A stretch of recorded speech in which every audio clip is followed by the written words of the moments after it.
오늘 창세기 강의 7번째 시간입니다. 계속해서 죄의 결과에 대한 부분들 함께 살펴보도록 하겠습니다. 죄가 무엇인지를 이해하는 것이 굉장히 중요하다고 말씀을 드렸죠. 원어로 보면 죄가 하마르티아 이렇게 말하는데, 이 하마르티아라는 그 히브리 원어의 단어는 이런 뜻입니다.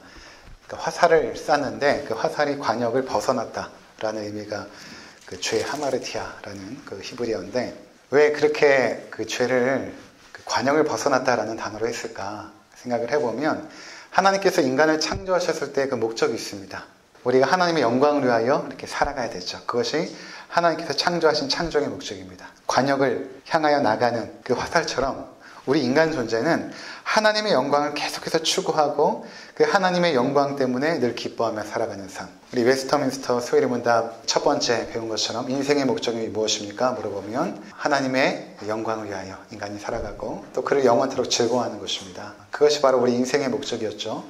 그렇게 살아가야 되는데 그 관역을 벗어난 것입니다. 관역을 벗어나서 어떻게 살기 시작했냐면, 이제는 내가 내 자신을 위하여, 하나님의 영광보다는 내 유익과 욕망을 따라서 내 자신을 위하여 살기로 결단하고 살아가는 삶. 그것이 결국에는 선악과를 따먹는 행위로 그들이 표현이 되어진 것 아닙니까? 하나님을 더 이상 우리가 순종하지 않겠다. 하나님을 더 이상 경배하는 것이 아니라 내가 하나님으로부터 독립하여서 이제는 내가 내 인생의 주체자가 되어서 선악을 분별하고 선악을 판별하여 살아가겠다. 하나님이 선하다고 말씀하시고 악하다고 말씀하시는 것이 내 선악의 판별 기준이 아니라 내가 내 스스로 선악을 판별하며 분별하며 결정하며 살아가겠다라는 것이 결국에는 선악과를 따먹은 행위로 표현되어진 것입니다. 그리고 또 신약에 가면 이 죄를 어떤 단어로 말하냐면 불법이다 이렇게 말하거든요. 죄는 불법이다. 불법이란 단어가 우리가 어떤 법정적인 불법이란 단어로 이해를 하면 좀 어렵고, 법이 없다라는 것입니다. 무법이라는 단어가 오히려 그 의미에 맞습니다. 법이 없다. 하나님의 법을 우리 인간 삶의 기준과 삶의 목적으로 삼고 살아가야 되는데, 이제는 법이 없다라는 것은 어떤 의미가 있냐면 내가 법의 주체자가 된다는 의미입니다. 내가 법의 주체자. 그러니까 하나님께서도 나중에 오늘 살펴보게 되겠지만 저가 영생나무도 손대서 결국에는 저가 하나님처럼 선악을 분별하며 살아가게 될 것이다 라고 해서 에덴 동산에서 내어쫓거든요. 그리고 사단이 아담과 하와를 유혹할 때도 너희가 이것을 먹으면 선악을 분별할 줄을 하나님이 아심이라 이렇게 유혹합니다. 그러니까 결국에는 선악의 판단 주체, 법이 하나님의 법을 통하여 나의 삶을 살아가는 것이 아니라 내가 법의 주체자여 내가 판단자로 서는 것입니다. 그것이 바로 죄는 불법이다라고 이야기하는 신약 성경의 의미가 되는 것이죠. 이런 죄에 대한 어떤 개념적인 정의들을 아는 것도 중요하고, 무엇보다는 죄라고 했을 때 교리에서는 원죄와 자범죄를 이렇게 나누게 되거든요. 여러분 기억하실지 모르겠는데 제가 두 번째 시간에 유광수 다락방의 어떤 그 잘못된 교리에 대해서 제가 잠깐 말씀을 드린 적이 있습니다. 그들 그 교리 그 성경 공부하는 책자를 제가 이렇게 보니까 원죄 자범죄, 죄는 원죄가 있고 자범죄가 있습니다 이렇게 말하고, 세 번째가 뭐냐면 조상죄를 거기다 추가시킵니다. 조상죄는 없습니다. 잘못된 것을 배우신 분들, 성경을 통하여 정말 하나님 말씀을 배운 것이 아니라 이상하게 배우신 분들은 조상죄를 마치 있는 것처럼 이야기하시는 분들이 있거든요. 원죄가 있고 자범죄가 있고 조상죄가 있다. 우리 가정 가운데 조상이 지은 그 죄가 흘러내리고 있기 때문에 이것을 결박시키지 않으면 안 된다 이렇게 말하시는 분이 있는데 잘못된 것입니다. 죄는 이 원죄와 자범죄가 있는데, 지금 우리가 함께 다루고 있는 모든 죄에 대한 내용은 원죄에 대한 것입니다. 그냥 죄라고 말하면 사람들은 사람을 때리거나 강도짓하거나 도둑질하거나 행동을 통하여 나타난 것만 죄로 여기기 쉽지만, 사실 성경에서 말하는 죄의 가장 근본은 무엇인가 하면 내가 하나님이 되는 것입니다. 내가 하나님의 자리에 서는 것이죠.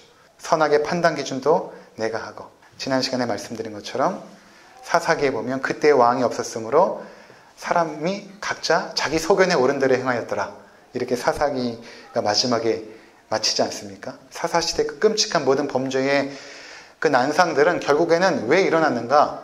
각자 소견에 옳은 대로 행하기 시작했다는 것입니다. 내가 선악의 판단 기준이 되어서 내가 좋으면 좋은 것입니다. 그렇게 살아갈 때에 세상의 모든 죄의 잔혹한 잔상들이 우리 가운데 나타나게 된 것이죠. 지난 시간에 제가 잠깐 말씀드렸지만 한나 아렌트라는 그 여성 인문학자, 그가 쓴 예루살렘의 아이만이라는 그 책에 보면 어떤 개념을 말하고 있냐면 악의 평범성. 그가 한나 아렌트가 그리스도인이 아니에요. 근데 그가 그 히틀러의 오른팔 역할을 했던 그 아히만을 재판하는, 예루살렘에서 재판하는 모든 과정을 보면서 어떻게 저렇게 끔찍한 범죄를 저지른 저 사람은 과연 어떤 사람일까를 분석했을 때 그는 너무나 평범했던 사람, 너무나 가정에서 좋은 아빠였고 그 아내에게는 좋은 남편이었고 어떻게 보면 군인 신분으로서는 충성스러운 히틀러의 하급자였던 것입니다. 너무나 평범했던 그 사람이 어떻게 저렇게 잔혹한 죄를 범할 수 있는가라는 것을 통하여 악의 평범성이라는 그 내용을 그가 이렇게 주장을 합니다. 악이라는 것은 어떤 특정한 사람에게서 나타나는 것이 아니라 모든 사람에게 있는, 모든 평범한 사람들에게 있는 그 모습이다 라는 것을 기독교인도 아닌 한나 아렌트라는 사람이 발견하게 되죠. 악의 평범성. 그래서 제가 지난 시간에 좀 힘든 내용이지만 이 세상에서 끔찍한 죄를 범하는 그 사람들만 죄인이 아니라 그러한 잔혹한 죄성이 우리에게도 있다는 것을 우리가 깨달을 때에 정말 예수 그리스도만 의지할 수밖에 없거든요. 어떻게 저렇게 끔찍한 범죄를 저지르는가? 그들과 우리를 분리해서 생각하는 것이 아니라 나에게도 그런 잔혹한 힘이 있다. 내가 그동안 그런 잔혹한 죄를 범하지 않은 것은 하나님의 은혜 때문이다 라는 사실을 인정할 수밖에 없는 것입니다. 그러니까 창세기 3장에서 우리 가운데 보여주는 것은 무엇인가 하면 죄의 그 근본, 그 원죄, 하나님을 떠나서 내가 인생의 주체자로 쓰고자 할 때 과연 보여주는 그 끔찍함들, 그것에 대해서 말하고 있죠. 그래서 하나님께서 아담과 하와를 찾아오십니다. 너희들이 어디 있느냐? 찾아올 때 아담이 말했던 것이 무엇입니까? 하나님 너무나 두렵습니다. 하나님을 가까이 하는 것이 가장 그들 삶의 기쁨이었는데 하나님을 두려워하는 존재가 되었고, 그리고 아담이 벗었음으로 내가 하나님이 두렵다고 하자. 누가 너의 벗었음을 지적하더냐? 난 너희가 너무나 불쌍하고 너에게 회개할 기회를 주게 하여 찾아왔음에도 불구하고 그들은 이렇게 말하죠. 아담이 하나님이 주신 저 여자가 나를 꿰물어 내가 범죄했나이다. 하나님이 주신 저 여자, 자신의 죄의 원인을 하나님이 주신 여자에게 전가시키죠. 자신의 죄를 합리화시킵니다. 이 합리화의 이 죄, 그리고 죄를 전가시키는 또 그 죄. 인간이 그만큼 죄성이 대단하다라는 것입니다. 자기가 하나님 앞에서 죄인임을 인정하지 않고 저 사람 때문에 내가 죄를 졌습니다. 근데 잘 보면 저 사람 때문에 내가 죄를 졌습니다라고 말하는 것이 아니라 하나님이 주신 저 여자 때문에 라고 말하므로 죄의 원인을 궁극적으로는 하나님께로 돌립니다. 하나님이 주신 여자 아닙니까? 결국에 하나님이 나를 죄짓게 만든 분입니다 라고 죄의 원인을 하나님께까지 전가시킬 수 있는 그 악한 죄성, 그것이 바로 우리 인간의 모습 가운데 있다라는 것입니다. 그래서 오늘 우리가 계속 살펴보게 되는 것은 그 죄의 결과들에 대해서 우리가 살펴보게 되겠는데 좀 광범위하게 살펴보도록 하겠습니다. 인류의 모든 문제는 결국 죄 때문이거든요. 그 원죄, 내가 내 인생의 주인으로 서고자 하는 그 원죄, 그 원죄로부터 모든 자범죄, 자범죄라는 것은 그 뿌리가 죄인이기 때문에 그 열매들, 죄 열매들, 예를 들어서 뭐 폭언을 행사한다든가 폭행을 한다든가 이런 모든 것들, 뭐 도둑질 한다든가 이런 모든 그 행위를 통하여 나타나는 모든 것들 또는 언행을 통하여 나타나는 그 모든 것들은 그 원죄 때문에 나타나는 자범죄, 죄의 열매들이죠. 우리가 살펴보는 것은 이제 원죄에 대한 부분들입니다. 자, 그런데 이런 그 죄로 말미암아 가장 중요한 그 결과는 무엇인가 하면 첫 번째로 하나님과의 관계가 깨어져 버렸다는 것입니다. 하나님은 우리에게 은혜를 내려주시고 우리에게 사랑을 베풀어 주시고 날마다 지혜를 베풀어 주시고 우린 그 하나님의 은혜 때문에 감사하며 예배하고 하나님을 가까이함이 우리 삶의 가장 큰 기쁨이었는데 그 관계로부터 깨어진 것입니다. 그래서 더 이상 하나님의 모든 충만한 은혜들을 누리지 못하는 관계가 되어져 버린 것입니다. 이제 인간은 자기 안에 있는 자원으로밖에 살 수가 없습니다. 하나님과의 관계가 깨어졌기 때문에. 그래서 하나님의 생명을 늘 공급받아서 우리는 영생하는 존재였거든요. 영생이라는 그 개념 자체가 영원히 산다라는 시간적 개념이기보다는 하나님의 생명을 계속 공급받아서 그 생명의 충만한 가운데 살아가는 그런 충만성을 영생이라고 말하는 것입니다. 하나님의 생명으로 살아가는 삶. 이것을 영생이라고 말할 수 있거든요. 근데 그 하나님의 생명을 더 이상 공급받지 못하니까 우리는 죽게 되어진 것입니다. 죽음이 찾아온 것이죠. 원래는 죽음이란 게 없었습니다. 이것은 마치 제가 자주 비유를 들지만 뿌리 뽑힌 나무처럼 나무가 뿌리가 뽑혔을 때는 여전히 나뭇잎도 있고 열매도 있습니다. 하지만 시간이 지나면 결국에는 열매도 시들고 나뭇잎도 시들죠. 근데 나무가 뿌리 뽑혔을 때 그 누구도 저 나무를 살았다라고 말하지 않습니다. 죽은 나무인 것입니다. 열매도 있고 잎사귀도 있지만 죽은 나무인 것입니다. 마찬가지로 우리가 하나님의 그 영생에서 단절되어졌을 때 우리 존재가 지금 호흡도 하고 살아가고 이렇게 있잖아요. 근데 하나님 보실 때는 어떤 존재로 보냐면 너희는 뿌리 뽑힌 나무처럼 죽은 존재다. 하나님의 영생으로부터 떨어져 나간 존재들은 다 죽은 존재다 라고 말하고 있는 것입니다. 요한계시록에 보면 심판이 두 개가 나오는데 첫째 심판이 나오고 둘째 심판이 나옵니다.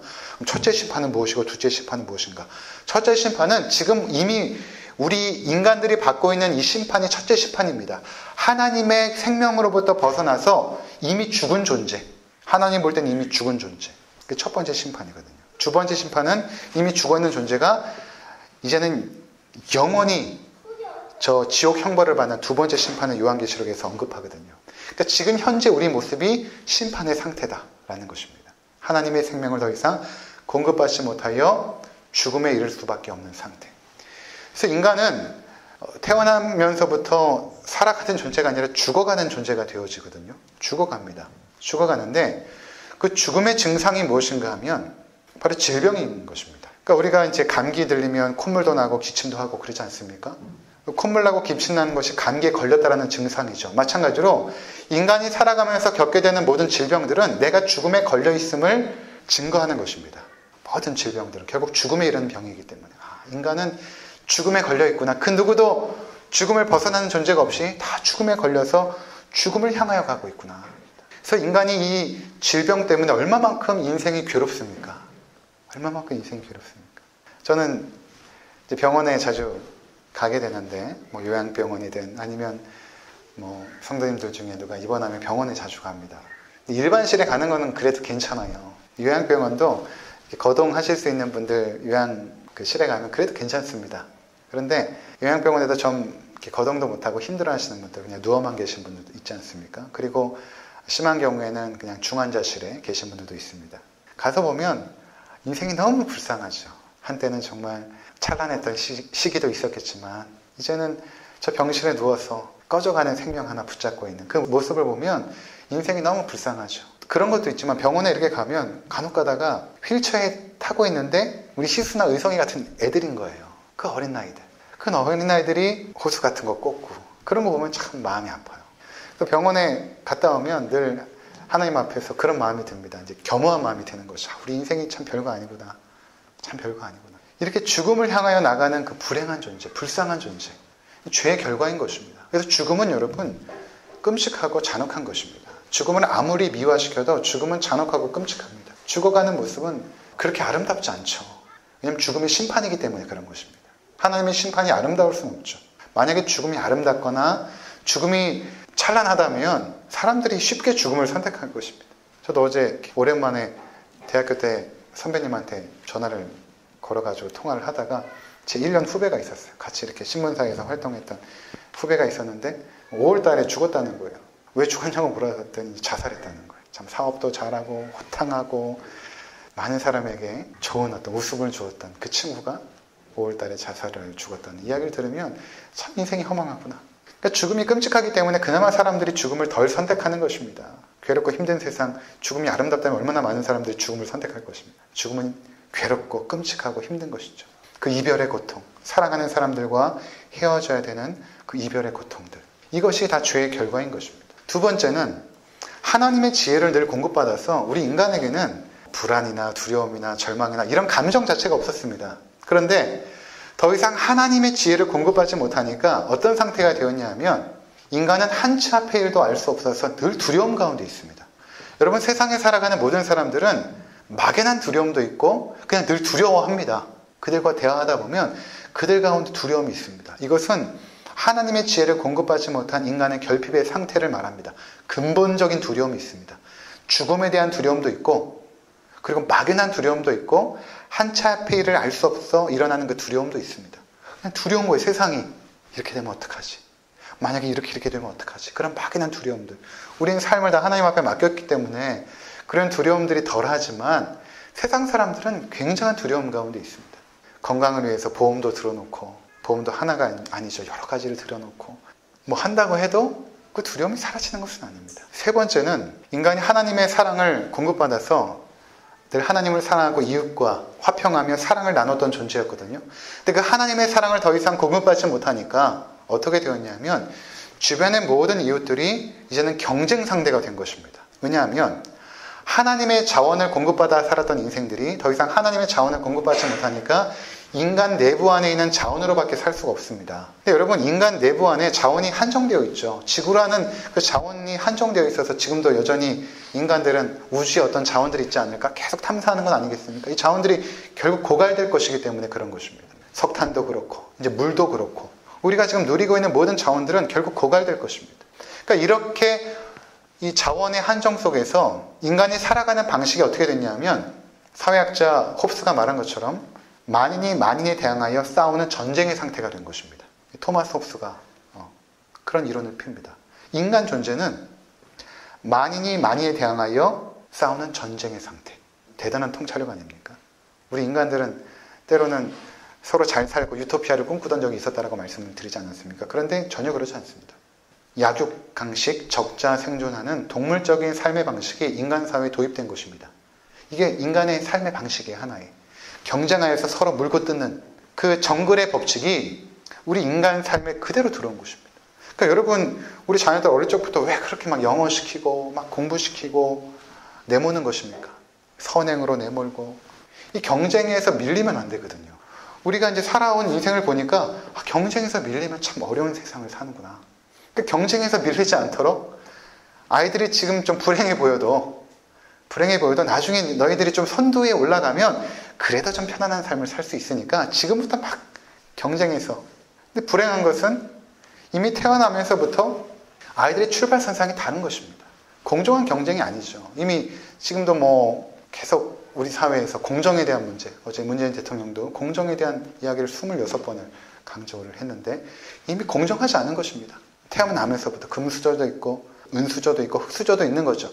근데 그것을 인정한다고 쳐도 그래, 저 사람은 금수저야 어쩔 수 없지. 인정한다고 쳐도 경기장만큼은 평평해야 되는데 경기장도 기울은 것입니다. 그러니까 거기서 느끼는 그 청년들의 그 분노는 대단한 것이죠. 그래, 태어난 것도 공정하게 못 태어났는데 달려가는 경기장도 기울어졌으니까 거기서 일어나는 그 청년들의 분노는 뭐 대단한 것이죠. 근데 이것이 인간이 아무리 법과 제도를 잘 만들어서 공정한 경쟁을 이루고자 하지만 불가능합니다. 어떤 세상도 공정한 경쟁이 있었던 적이 없습니다. 동물적인 삶의 방식이 인간 삶에 자동적으로 돌아가고 있죠. 공산주의가 뭐 성공을 했습니까? 똑같이 일하고 공동 분배하자. 똑같이 나누자. 경제가 없는 사회를 우리가 한번 만들어보자. 함께 일하고 열심히 일해서 정확하게 분배하면 유토피아가 되지 않을까? 그런 이론도 결국 실패하지 않았습니까? 결국 그나마 자본주의라는 제도로 우리가 어쩔 수 없이 그 제도 속에서 살아가지만 거기서 일어나는 부한 자와 가난한 자의 그 격차들, 그 속에서 이루어지는 그 정글의 삶의 방식들, 거기서 늘 우리 어릴 때부터 치열한 경쟁 속에서 불행하게 살아갈 수밖에 없는 세상이 된 것이죠. 그러니까 이웃을 사랑하는 존재가 아니라 경쟁의 상대로 이제는 그 인생이 불행하게 되겠죠. 이러한 것을 일찌감치 인류가 직감을 하고 나서 인류는 계속해서 문명을 개발할 수밖에 없는 상태가 되었습니다. 그게 이제 오늘 성경에 나와 있는데 그게 어떤 것이냐면 이것이죠. 3장 17절, 18절. 아담에게 이르시되 내가 내 아내의 말을 듣고 내가 내게 먹지 말라 나무의 열매를 먹었은즉 땅은 너로 말미암아 저주를 받고 너는 내 평생에 수고하여야 그 소산을 먹으리라. 땅이 내게 가시덤불과 엉겅퀴를 낼 것이라. 내가 먹을 것은 밭의 채소인즉. 자, 어떤 상태냐면 이제는 하나님의 주시는 그 자원들을 누리는 상태가 아니라 머리에 땀을 흘려야, 일을 해야만 먹고 사는 상태가 된 것입니다. 문명을 개발하고 자원을 개발하고 그러한 과정들 속에서 땀을 흘려야만 생존이 가능한 누림의 삶이 아니라 일을 해야만 되는 상태. 그러니까 인간이 생명이 제한되다 보니까 인간은 그 생명을 연장하기 위해서 계속적으로 노력을 하죠. 의학을 발전을 시킵니다. 그래서 지금 어느 단계까지 왔냐면 뭐 저희들 세대는 뭐 100세. 저번에 전주에 장례식장을 갔더니 세 분이 돌아가셨는데 한 분이 95세, 그리고 92세, 90세. 요새 돌아가시는 분들이 그래요. 그렇습니다. 예전에는 뭐 한 80세만 사셔도 참 생을 다 하셨다. 정말 호상이다 이렇게 했는데 요새는 80세 사시고 돌아가셔도 가족들이 안타까워합니다. 더 사셔야 되는데 이렇게. 이제 뭐 우리 때는 100세 이렇게 살게 될 것입니다. 뭐 우리 자녀들 때는 120세. 많은 질병들을 정복하고 생명이 점점 연장되고 있죠.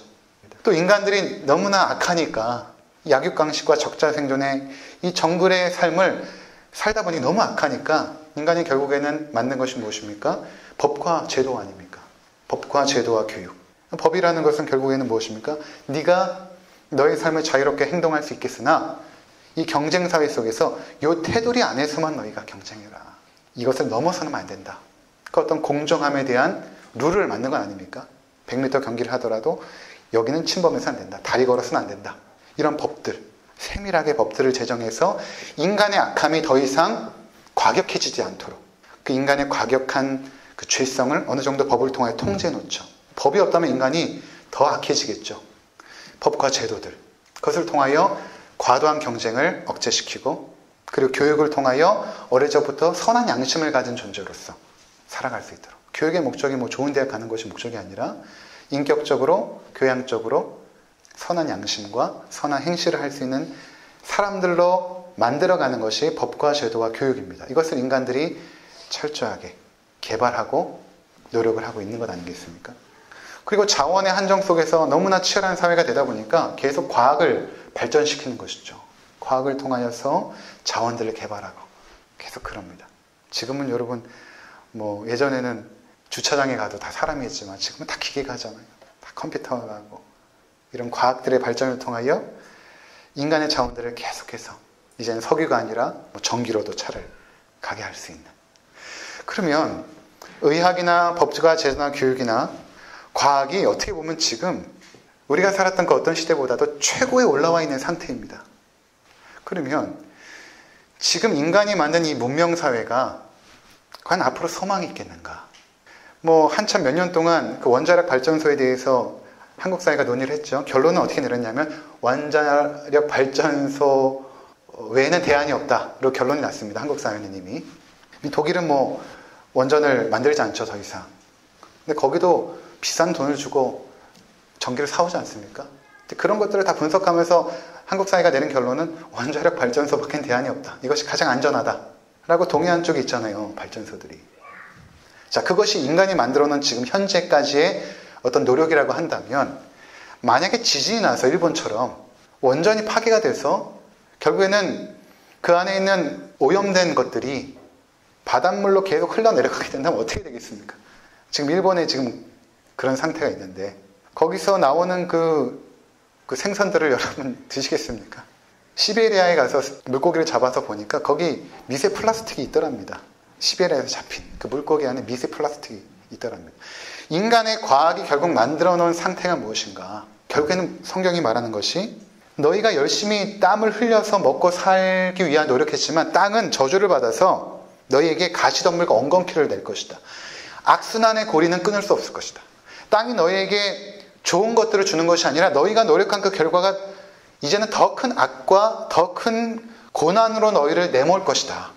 지금 여러분 정복하지 못하는 바이러스가 얼마나 많습니까? 돼지 열병 하나 못 찾잖아요.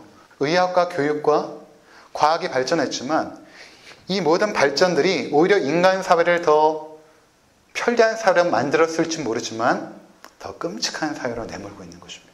2000년 이후에 불어닥친 자연 대지진들, 재앙들, 쓰나미 이런 것들 그 전까지는 없었던 것입니다. 결국 지나친 자원 개발로 말미암아 우리 가운데 주어지는 그 피해들, 여러분 그 바다에 떠있는 그 플라스틱 우리가 과연 어떻게 할 것입니까? 대안이 없는 것입니다. 근데도 인간은 여전히 유토피아를 꿈꾸고 계속해서 발전을 시키면 이 모든 문제는 사라질 것이라고 말하죠. 죄의 결과는 결코 사라지지 않습니다. 더 땅은 우리에게 가시덤불과 엉겅퀴를 계속해서 내는 것이죠. 몇 년 전에 중학교 여자아이가 초등학교 8살 아이를 납치를 해가지고 죽이고 시신을 토막을 내는 일이 있었죠. 애가 사이코가 아닙니다. 그냥 평범하게 학교 생활했던 아이입니다. 어떻게 그런 일들이 있을 수가 있을까? 중학교 여자아이가. 이 악의 평범성의 문제, 이 죄의 결과의 문제는 이것은 인간이 해결할 수 있는 문제가 아니에요. 너무나 잔혹하고 끔찍하기 때문에. 지난주에 말씀드렸던 난징 대학살. 제가 오늘도 잠깐 자료를 봤는데 그 난징 대학살 자료에 그런 것이 있더라고요. 어떤 지난주에는 그 목을 얼마만큼 많이 베는가 시합이 있었다고 했잖아요. 또 하나는 애를 던져가지고 자기 창칼에 찌르는 경기가 있었습니다. 중국민들이 후퇴를 하면서 난징에서 후퇴를 하면서 거기 있는 난징에 있는 모든 사람을 잔혹하게 죽이는데 그냥 총으로 쏴 죽이면 끝나잖아요. 그렇게 안 죽였다라는 것입니다. 아주 잔혹하게. 그것이 우리가 평소 때는 이렇게 있지만 전쟁이 딱 나게 되면 우리 안에 있는 그 죄성들이 그렇게 드러나는 것입니다. 보이고 하니까 괜히 교양 있는 것처럼 보여지기도 하고 양심 있는 것처럼 행동하지만 어디 그럽니까? 정치인이라고 교수라고 종교인이라고 죄가 없지 않습니다. 그 안에 그 악의 평범성의 그 죄악들이 다 들어있는 것이죠. 그러니까 이러한 상태에서 인간은 더 이상 소망도 없고 이 죄의 이 결과들을 극복하여 하나님의 의에 이를 수 있는 길은 없다는 것입니다. 근데 이러한 상태에서 하나님께서 어떤 말씀을 던지시냐면 3장 15절 보시면 내가 너로 여자와 원수가 되게 하고 내 후손도 여자의 후손과 원수가 되게 하려니 여자의 후손은 내 머리를 상하게 할 것이요 너는 그의 발꿈치를 상하게 할 것이니라 하시고 하나님께서 뱀에게 심판을 명하시는데 이해하기 어려운 심판을 명하십니다. 어떤 심판이냐면 내가 너로 여자와 원수가 되게 하고 내 후손도 여자의 후손과 원수가 되게 하려니 여자의 후손은 내 머리를 상하게 할 것이요 너는 그의 발꿈치를 상하게 할 것이니라. 이게 원시 복음이라는 것입니다. 복음이 신약 성경에만 있는 것이 아니라 이미 아담과 하와가 범죄한 그 자리에 하나님께서 복음을 선포하십니다. 너희에게 복된 길이 있다. 너희가 이 죄로 말미암아 이 끔찍한 상황 가운데 처해져 있는데 난 너희에게 복된 길을 열어줄 것이다. 그 복된 길은 무엇인가 하면 이 뱀의 자손들, 사단의 자손들이 계속해서 이 땅 가운데 일어날 것이다. 그러나 여자의 후손들, 하나님의 백성의 씨앗들도 계속해서 너희 가운데 일어날 것이다. 그런데 그 하나님의 백성의 씨앗 가운데 누가 올 것이냐면 우리의 구원자 예수 그리스도가 올 것이다. 그리고 사단의 후손들은 결국에는 그 예수 그리스도를 상하게 할 것인데 그 발꿈치를 상하게 할 것이다. 그러나 여자의 후손인 그 예수 그리스도는 그 사단의 머리를 박살낼 것이다. 어떤 의미입니까? 마침내 너희의 구원자 예수 그리스도가 이 모든 죄의 문제를 해결하고 너희는 하나님의 백성으로 회복될 것임을 이미 죄를 범한 창세기 3장의 에덴 동산에서 아담과 하와에게 이 복음의 말씀을 하십니다. 그리고 창세기 4장부터는 뱀의 자손들이 계속해서 태어나게 되고 그 가운데 몇몇의 여자의 후손들이 태어나죠. 여자의 후손들. 창세기 5장에 보면 아담의 계보가 쭉 나오면 죽었더라 라는 이야기가 쭉 진행이 되다가 어떤 사람이 나옵니까? 에녹. 5장 24절에 보면 에녹은 하나님과 동행하더니 하나님이 그를 데려가심으로 세상에 있지 아니하더라. 하나님의 자녀들의 씨앗들이 탁탁 조금씩 등장하거든요. 그들을 통하여 나중에 하나님의 나라를 이루게 되고 그 하나님의 나라를 통하여 예수 그리스도 여자의 후손이 태어나게 되고 그 여자의 후손이 각한 사단의 머리를 박살내는 로마서 16장 19절 너희의 순종함이 모든 사람에게 들리는지라 그러므로 내가 너희로 말미암아 기뻐하노니 너희가 선한데 지혜롭고 악한데 미련하기를 원하노라 평강의 하나님께서 속히 사탄을 너희 발 아래에서 상하게 하시리라 우리 주 예수의 은혜가 너희에게 있을지어다. 아멘. 그 말씀을 인용하여 바울이 로마서를 쓸 때 마지막 부분에 이 말을 하고 있죠. 하나님께서 사탄을 너희 발 아래에서 완전히 짓밟아 상하게 하실 것이다. 이것이 예수 그리스도의 십자가를 통하여 이루어졌기 때문에 사단은 십자가를 통하여 예수 그리스도의 발을 상하게 한 것입니다. 승리를 외쳤죠. 구원자를 우리가 드디어는 처단했다. 하나님의 아들을. 그런데 부활하심으로 사단의 머리를 박살을 냅니다. 자, 그래서 결국에는 에덴 동산에서 인간이 내어 쫓기죠. 그리고 에덴 동산을 불검이 돕니다. 천사들이 탁 지키고 불검이 돕니다. 이것은 무엇을 상징하냐면 너희가 다시는 에덴으로 돌아올 수 없을 것이다. 그 순결했던 그 순수했던 하나님과의 온전한 찬양과 경배와 순종의 그 아름다웠던 그 에덴으로 너희는 다시는 돌아올 수 없을 것이다. 여기는 천사들이 지키고 두루 도는 화염검이 있기 때문에. 그리고 인류 역사가 진행이 되거든요. 4장부터 인류 역사가 쫙 진행이 되는데 이 역사가 직선적으로 진행이 되면서 이 역사는 에덴으로 돌아가는 역사가 아니라 마지막에 어떻게 끝나냐면 새하늘과 새 땅에 새 예루살렘 성으로 이 역사가 맞춰집니다. 그러니까 우리는 지금 그 중간에 있어요. 새 예루살렘이 내려오는 에덴의 모습이 아니라 이제는 새 예루살렘 성, 즉 문명이 사회. 인간이 이제는 일하고 세운 그 문명의 모습들이 이제는 우리 가운데 새 예루살렘 성이라는, 하나님이 다스리는 성이라는 곳으로 우리 가운데 다가오게 된다는 것입니다. 그러니까 처음에 어떤 자연의 그런 모습이 아니라, 옷을 전혀 안 입고 이런 모습이 아니라, 마지막에 우리가 들어가게 될 새 예루살렘 성은 인간이 이뤄놓은 그 문명을 그대로 간직한 채, 물론 거기에 죄악된 것들은 다 무정액으로 들어가게 되겠지만, 인간이 이뤄놓은 그 모든 문명들은 하나님께서 그대로 사용하십니다. 그러면서 그곳에 하나님께서 통치하시고 이루시는 그 역사들이 우리 가운데 일어나게 되겠죠. 에덴에서 새 예루살렘 성으로의 그 역사. 우리는 그것을 기대하고 소망하는 그 지점에서 우리가 이 말씀을 지금 보고 있는 것 아니겠습니까? 그래서 오늘 우리가 이 죄의 이 문제들, 이런 것들을 통하여 우리 사회를 좀 보는 눈이 좀 열렸으면 좋겠어요. 우리가 지금 어떠한 지금 세상을 살아가고 있고, 또 앞으로 오게 될 그 나라는 무엇이고, 우리가 회복되어야 될 것들은 무엇인가, 이 세상 속에서 과연 하나님의 백성 어떻게 살아야 될 것인가, 에 대한 부분들을 우리가 더욱더 깊게 생각하시고, 그 가운데 구원의 길을 열어주신 그 하나님의 놀라운 은혜를 더욱더 찬양하시는 귀한 삶이 되시기를 주의 이름으로 부탁을 드립니다. 기도하겠습니다.